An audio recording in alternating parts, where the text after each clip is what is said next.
future of Onitsha. And I use Onitsha in a generic term, even though it's Onitsha community, but I'm talking about, the future of Onitsha and how it connects to its ancient values, its past, its ancient values. This town is supposed to be the largest human settlement on the bank of the Northern Niger from the Footajinon Highlands, where the Niger, up to the Delta. This is the largest human settlement that you have, and it's a great place. A lot has happened here, So I'll be speaking how that connection, within the context of an Onitsha aspirational concept, Ife Jabo Onitsha, which talks about the greatness of Onitsha. This expression, it's now in slogans. If you look at most Onitsha-centric websites or platforms, you see Ife Jabo Onitsha. It's in music, it's in dance, and all of that, Well, at the introduction, you were told that I'm a member of the Onitsha Advancement Foundation, ONAF. Yes, I serve on the board. And I lead a team on that board that's responsible for developing and implementing a values reorientation program as an enabler for that economic empowerment program. That economic empowerment program seeks to achieve 3 shifts. One is to move the community from a consumption-oriented community to a production one. The second is to make people understand that working as individuals is not the way to go, that collaboration and participation is better. The final shift that it wants to do, that economic empowerment program, is to get people to think long-term, not short-term. And so a number of institutions have been created to facilitate that. There's one focusing on entrepreneurship training, there's another one on skills acquisition, and then a third institution is supposed to help with financial intermediation, because you can have all the ideas in the world and if you haven't got the money, money, ego, if you don't have it, So, but our values orientation program is designed to serve as an enabler, to get people. You're not talking about the mind. Very important stuff. So, in trying to implement that program, we had to do a study to find out what are the key issues. And one of the things we interrogated is this Onitsha saying, Ife Jabo Onitsha. It became clear to us that the meaning is changed. Great deal of misinterpretation. And the potency of what would ordinarily be an enabling force for the people, instead of going north, is gone south and no longer effective. So that's why I'm talking about Ife Jabo Onitsha. And what do I intend to do? 3 things, actually. First is, what is the prevailing idea amongst the young people? Because the future belongs to you, about Ife Jabo Onitsha. Secondly, I want to talk about what exactly is it. Because you take an idea and you corrupt it, and it begins to mean different things. And you live with it, and you run with it, and you think it is. And yet, you wallow in ignorance. Then thirdly, because there's a reduction in its potency, and people don't understand what it is, what do we now do to rejuvenate it? That's what I've been talking about today. But really, why Ife Jabo Onitsha? The abnormal has become the normal. Values are eroding in our society across the board. And they continue to do so unless we take definite action about them. And it's our mind. Most of you are not old enough to know when Bill Clinton ran for the presidency in 1992. He has a famous, if you watch CNN Location, you see James Carville, famous American political strategist. When Clinton was running in 1992 for the presidential election in America, he says the economy is stupid. You must have heard that. So for me, is the mind stupid? It's our mind. Everything we're talking about is our mind. So we need to rebuild the infrastructure of our mind. You can see I'm using physical terms. Infrastructure. You will need to rebuild it. so that we can be in a frame of mind where we can do good stuff. That's what it's all. In that way, the real meaning of Ifejabon Chirika can be brought above the message clutter. There's always a message clutter, things all over, So you bring it, the real thing, people will understand it, and they begin to live and do it. And don't just mount a concept for the sake of it. If I have only 18 minutes, I can't bore you with it. But the music I play for you, showing people dancing, Ifejabon Chirika and all of that. What the heck does it mean? Does it make the society go forward? If it's just for us to dance and sing about it, how is it affected in what we do? So what's the prevailing idea about Ifejabon Chirika? I told you, we did a survey, and in that survey that we did, a baseline study, not for the value reorientation program, was predominantly young people that we spoke to. For the qualitative survey, we had 13 focus group discussions, each made up of 6 persons. 7 of them were young people. We did a couple of in-depth interviews, 23 of them, about 5 were young people. When we came to the quantity where we had to talk to a large number of people, we still had to talk to 1,000 people, but for various reasons, we were able to do about 800 and something. 44% were young people. The results of that survey showed clearly that this concept of Ifejabon, this enabling concept, has been turned upside down. Some of the ideas most suboptimal. And I'm going to use 2 expressions that come out of it to explain to you. I see now, I don't know how many of you, okay, I imagine that everybody speaks Igbo here, understands Igbo, but even then I'll translate. Yeah, it's a universal concept. The universality of the equality of man. Yes. It's not just peculiar to the, if you look at the American Declaration of Independence, it says, that all men are created equal, that they're endowed by their creator with certain inalienable rights. Yes, we're all created equal. God has made us. When you go to a doctor to look at you, there's certain basic things the human being must have. Yeah.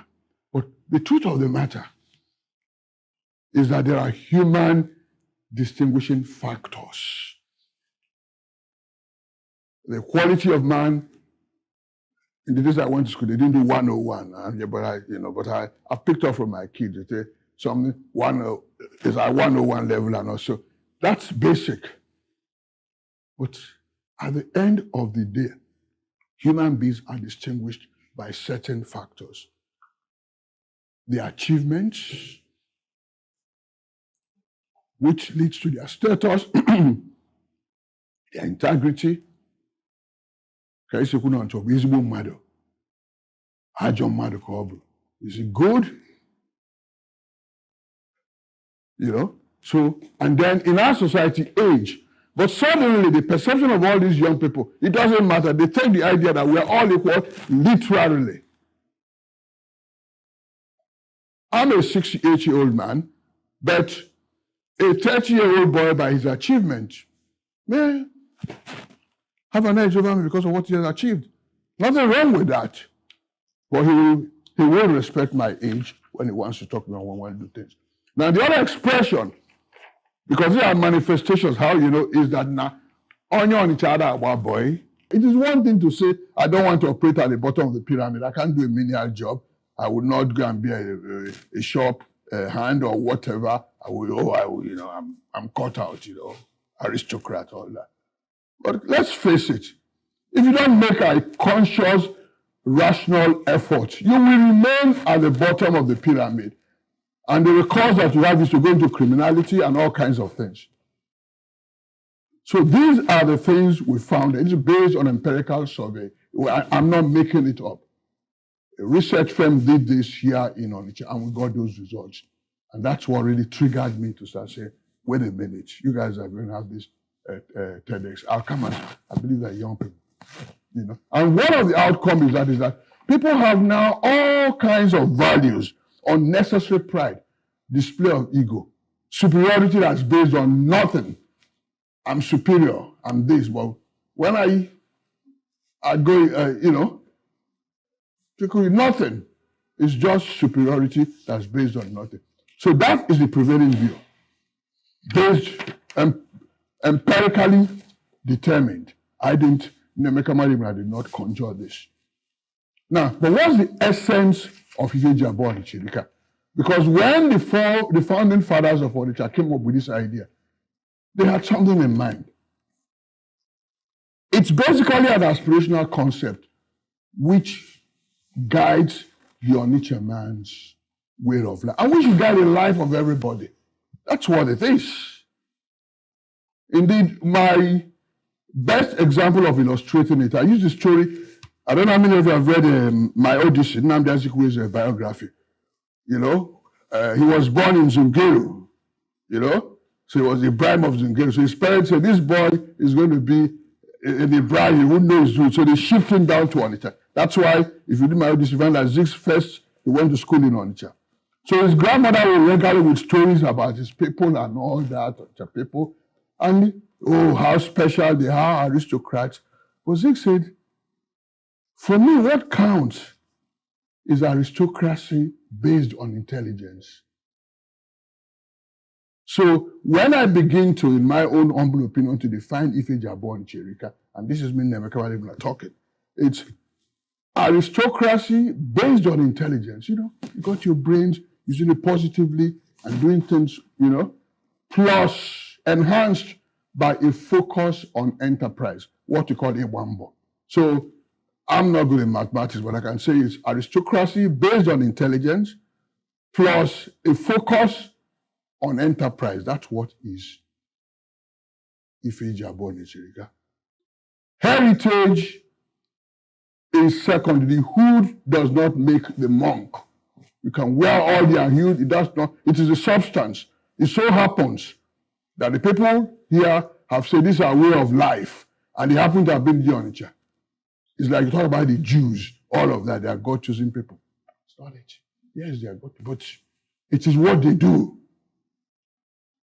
So if you start talking about I come from Onitsha, I do this, I do that, and you see, in that survey, we spoke to a number of old people as well. And you will permit me to read some of the quotes. You can see some of the old people. They said, position of pride, sense of belonging that you'll be industrious to achieve, to excel, and do things that will push you in the right perspective. That's one quote. You need to be up and doing. You need to aspire to be the best in all you are doing. You might not necessarily be at the very top, but you are close there. Onitsha man will not reduce himself to do things that will bring shame to his family or society. To be an Onitsha man, you must possess rare qualities. You must have a good character, and you must be reasonably educated, not necessarily university, but you must be productive.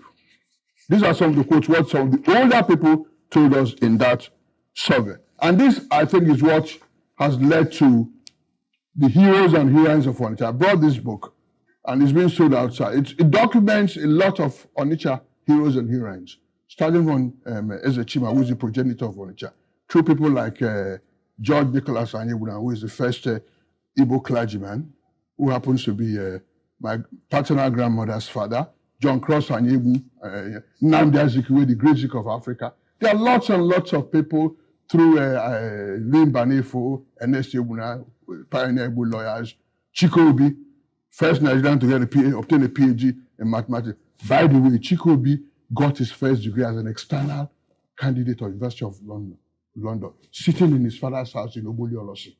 It was after he got his first degree that I got a scholarship to go to Pembroke College to do a master's and a PhD. Ben Wong, arguably one of Africa's greatest artists of the last century. That's what propelled them. Here we are in a bar. By the way, that's the full name, a bar Asika Ajie. Ajie, you know, where we are here. You can see the memorial. So that is what it is all about. And like I said, you don't have to be international. You don't have to leave your village to make an... And it's even technology, even... Yeah, but you can influence your society. And I talk about two fellows. This gentleman, Etukoku, this is his book, his autobiography, what is it? Life Between Two Shrines. Etukoku was born in 1899, physically challenged. By the traditions of those days, he was supposed to be put away. Nothing. You know that kind of, you know the tradition of those days. But his mother tended him.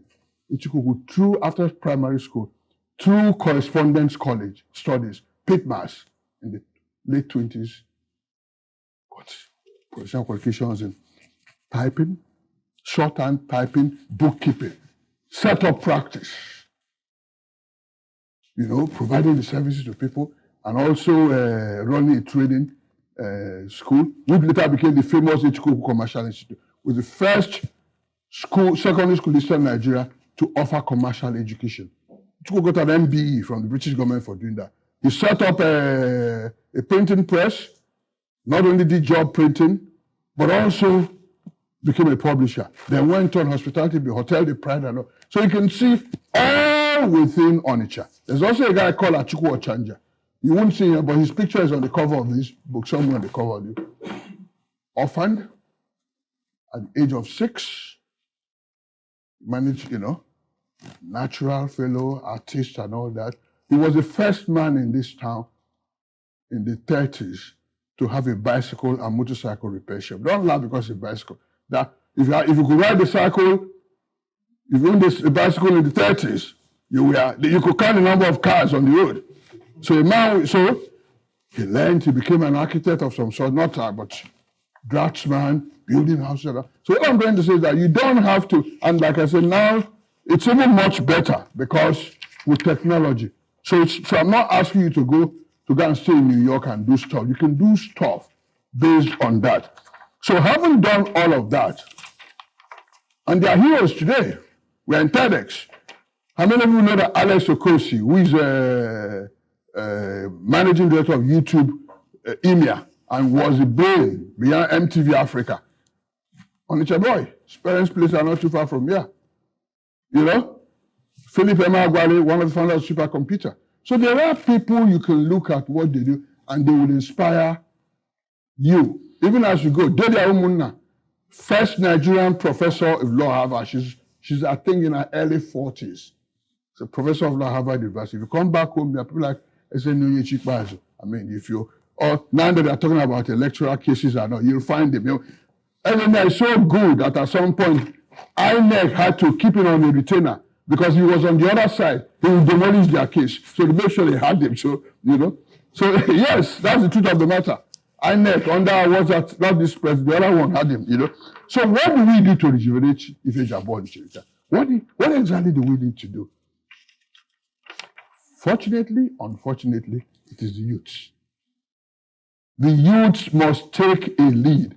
70% of the inhabitants of this town are young people between the ages of 1 and 29.